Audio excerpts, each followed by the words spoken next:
ce soir avec Laurent, notre ami Laurent, journaliste et critique de cinéma, qui nous suit régulièrement sur ce rendez-vous. On est très heureux de vous retrouver.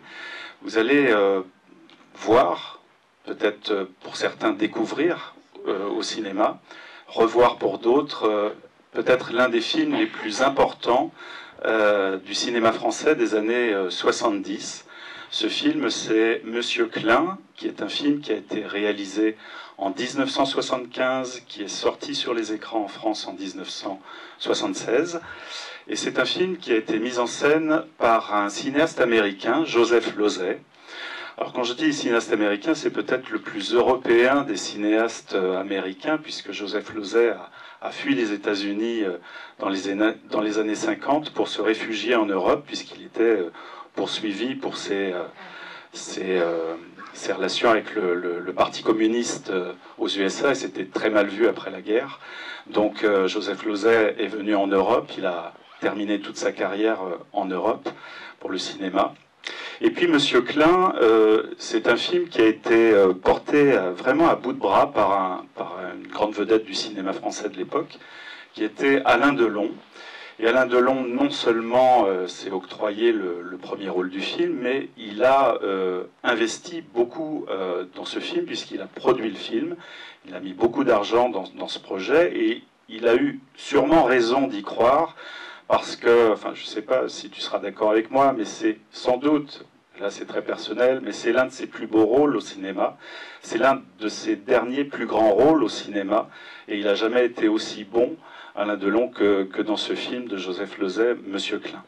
En Monsieur Klein, c'est un film qui est voilà, assez exceptionnel. C'est un film qui est à la fois un film à part dans le cinéma, un film qui est un véritable petit chef-d'œuvre. Alors évidemment, on peut parler de la mise en scène, de la qualité artistique du film, de l'interprétation, bien sûr, d'Alain Delon, qui est exceptionnel. C'est un film qui a un univers assez intrigant, vous allez le voir, et il démarre comme une enquête policière, presque, comme un film à suspense, à la façon d'Hitchcock. Et puis il glisse petit à petit vers une œuvre assez métaphysique sur la quête de l'identité, sur la quête du double. C'est un film qui est d'une très grande complexité.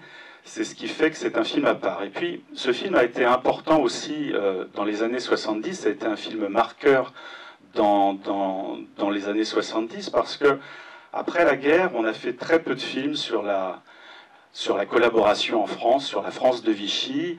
Et Monsieur Klein a été l'un des grands films en France à raconter enfin la France de Vichy, avec la collaboration, la complicité de la police, la traque des Juifs à Paris, la rafle du Veldiv. Tout ça est bien sûr l'univers du film de Monsieur Klein. C'est vrai qu'après la guerre, les quelques films qui parlaient qui illustrait un petit peu la Seconde Guerre mondiale, parlait plutôt de héros, de résistants. Voilà, on glorifiait un peu des personnages. Il y avait bien sûr des films de guerre américains qui arrivaient sur les écrans, mais parler d'un sujet qui était assez tabou pendant des années, c'était assez exceptionnel. Alors il y a eu Le Chagrin et la Pitié, qui est un grand documentaire qui a marqué un tournant aussi avant que Monsieur Klein ne sorte sur les écrans, mais voilà. C'est pour ça que c'est un film important, c'est pour ça que c'est un film culte, c'est pour ça que c'est un film qui est, pour moi en tout cas, un film assez marqueur. S'il y a des films qu'on doit avoir comme ça dans une vidéothèque, Monsieur Klein doit en faire partie, et ceux qui ne le connaissent pas, vous allez savoir pourquoi. En tout cas, comment est né ce film? Tu peux peut-être nous raconter un petit peu la genèse de ce Monsieur Klein. Oui, alors le tout début de l'idée de Monsieur Klein vient justement d'un passage qui figure dans Le Chagrin et la Pitié. Le scénariste Solinas et Costa Gavras, puisqu'au début c'était un film qui était voulu par Costa Gavras, en fait ont vu Le Chagrin et la Pitié, et dans Le Chagrin et la Pitié, il y a un témoignage à un moment donné d'un monsieur qui habite dans le centre de la France et qui s'appelle Marius Klein, et qui a fait publier au moment de la guerre, en 1942, dans le journal local, des annonces pour expliquer qu'il n'était pas juif. Donc ambiance, quoi. Voilà, et on va partir de là pour l'histoire de Monsieur Klein, donc Robert Klein en l'occurrence dans le film. Voilà, c'est le déclencheur qui a donné l'idée à Solinas et Costa-Gavras d'écrire ce scénario. Il y avait la volonté aussi, là je parle d'un scénariste d'origine espagnole et puis d'un cinéaste grec qui travaille en France. Donc on voit que c'est déjà pas des Français qui s'emparent du sujet. Hein. Il y a encore une certaine prudence, au moins pour faire de la fiction, sur un sujet tel que la collaboration, le comportement des Français pendant la guerre. Le projet démarre, c'est un petit peu classique à l'époque, avec comme acteur principal, non pas Alain Delon, mais donc si on ne prend pas Alain Delon, on va prendre Jean-Paul Belmondo, c'était facile, qui était déjà plus marqué par un cinéma politique à l'époque. Il avait fait Stavisky, etc. Bon, finalement, ça ne va pas se faire avec lui. À partir du moment où il n'y a plus le nom de Belmondo, plus personne ne veut financer le film. Hein. Les producteurs ne veulent plus financer le film parce que le sujet est trop délicat, surtout si en plus on n'a pas une vedette à la tête de ça. Et là arrive Alain Delon. Alain Delon arrive et sauve le film en devenant producteur. Voilà. Donc le film s'est vraiment monté sur la volonté d'Alain Delon, sauf que Costa-Gavras a dit « Ah non, mais si c'est Alain Delon, moi je ne fais pas le film ». Donc on retourne au point de départ, et puis voilà, de fil en aiguille, on arrive à ce que ça soit Joseph Losey qui décide de réaliser ce film. Alors effectivement, au milieu des années 70, les réalisateurs, après mai 68 en plus, se disent il est peut-être temps de parler de cette période sous des aspects pas forcément positifs. Ce qui s'est passé après la guerre, juste pour recontextualiser, ce qui s'est passé après la guerre en termes de cinéma, il fallait que la France se réconcilie, donc il n'a pas été question, effectivement, il y a un général, je ne sais plus son nom, qui a dit toute la France a été résistante. Je paraphrase un peu, mais ça doit être ça.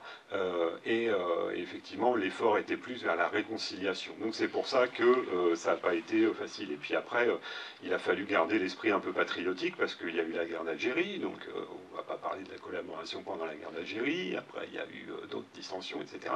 Et puis dans le milieu des années 70, c'est enfin le moment. Je vous rappelle aussi, juste pour la petite histoire, qu'il y a des gens qui ont essayé de montrer au moins la présence de la police française, de la gendarmerie française en l'occurrence, au niveau de la collaboration dans les camps de concentration, enfin dans les camps de prisonniers, au moins leur présence.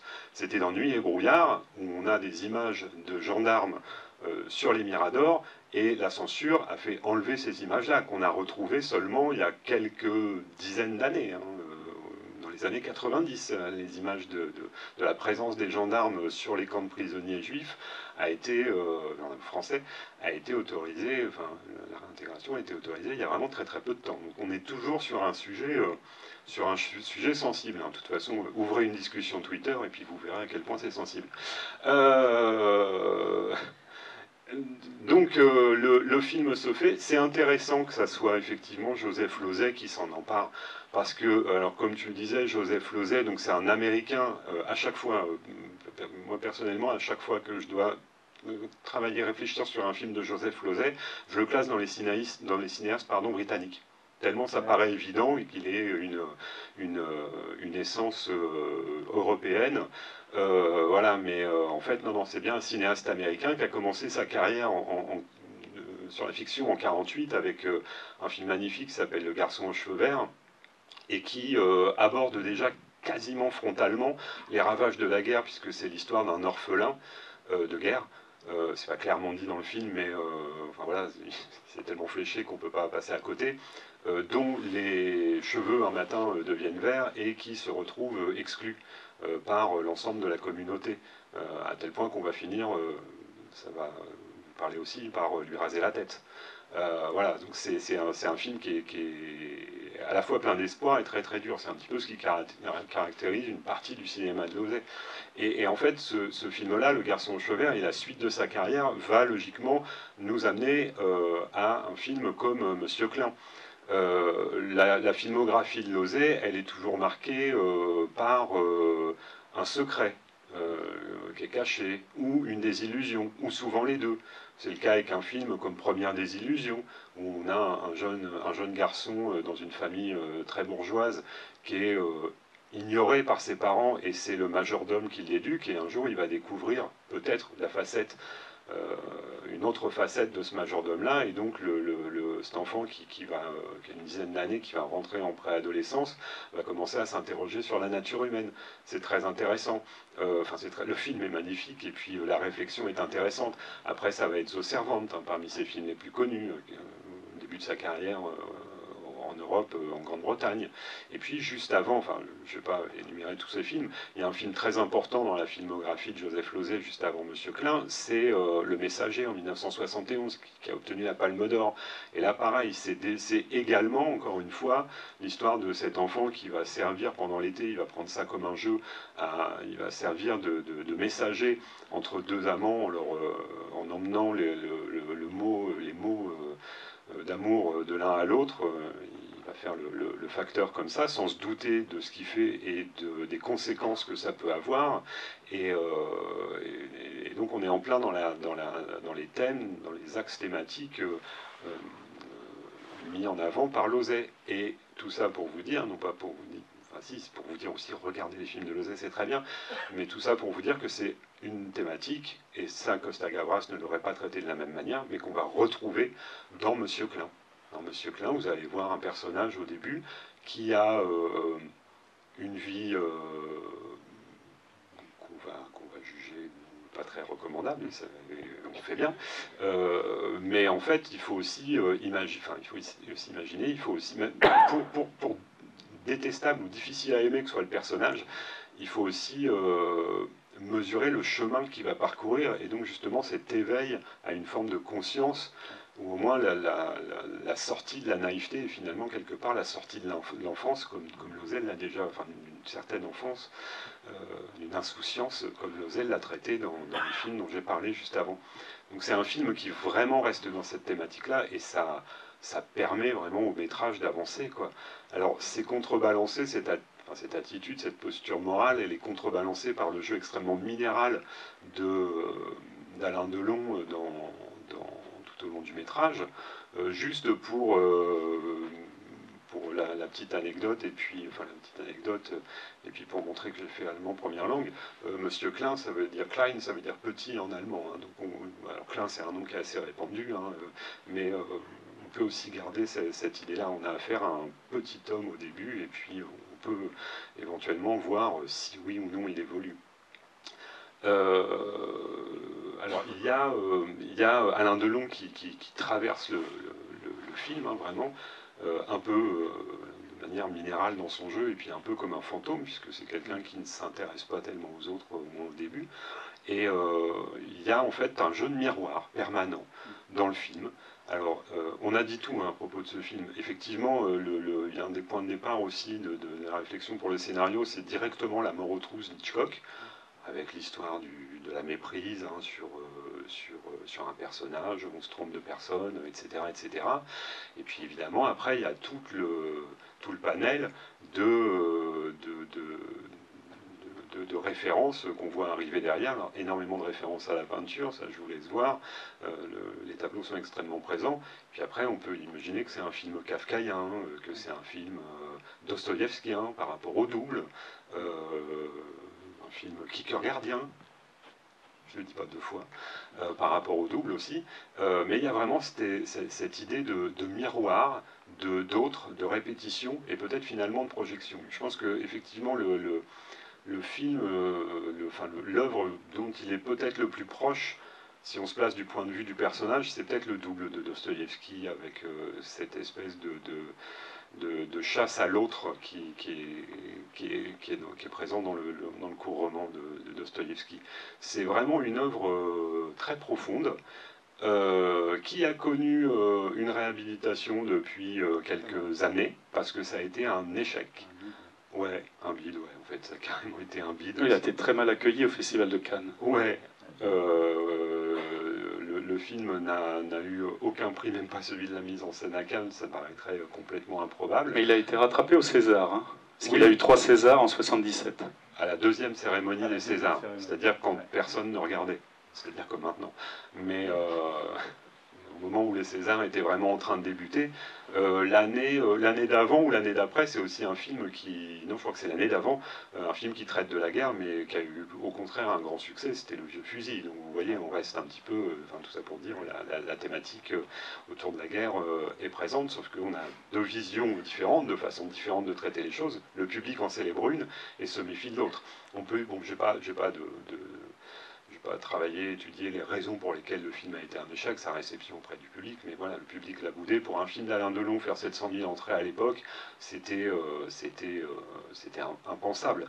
Et ça marque aussi une rupture donc dans la carrière d'Alain Delon, qui va être extrêmement déçu de ça, et qui va à tout prix vouloir retrouver le succès, et c'est là qu'il va enchaîner des choses qui vont le rendre encore plus populaire que ce qu'il a été jusqu'alors, mais qui sont cinématographiquement bien plus déplorables et bien moins intéressantes.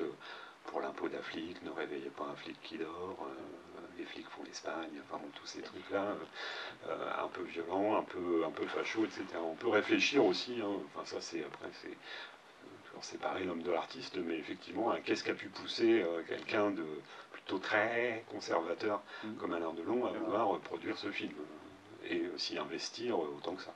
Voilà, ça c'est encore autre chose. Je vous parle pas de la musique du film puisque c'est signé Georges Delruy, mais qu'il y a seulement 2 morceaux qui sont exploités dans le film.